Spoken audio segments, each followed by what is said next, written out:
On se retrouve pour 5 nouvelles questions sur la guerre froide. J'espère que ces questions et les explications qui vont avec te permettront de mieux comprendre ce que tu as à retenir. En cas de besoin, il ne faut pas hésiter à aller voir les vidéos de 3 minutes qui correspondent à ces questions sur ma chaîne 3 minutes d'histoire. Pour chaque question, je fais apparaître le lien à droite par ici. Pour répondre à chaque question, tu disposes de 3 secondes et la petite horloge sera par ici. Si tu es prêt, on peut commencer par la première question. Quelle est la menace que formule l'un des deux grands, soit les États-Unis, soit l'URSS, soit pendant la crise du blocus de Berlin, ou la guerre de Corée, ou la crise de Cuba, ou encore la crise de Suez?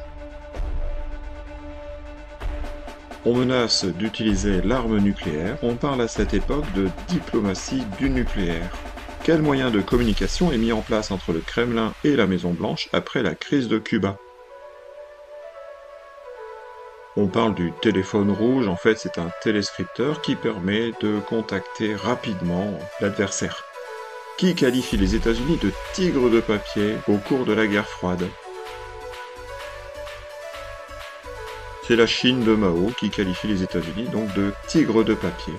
Qui dirige la Yougoslavie depuis la Seconde Guerre mondiale et jusqu'en 1980?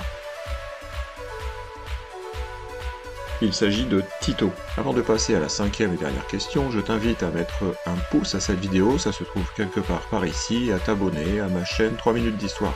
En échange, tu auras droit à toute ma considération, c'est déjà pas si mal en attendant mieux. Si tu veux faire d'autres questionnaires sur la guerre froide, je te donne mes liens TikTok et Instagram dans la description de cette vidéo. Il est temps maintenant de répondre à la 5e question. Quels sont les accords qui décident du retrait soviétique d'Afghanistan en 1988?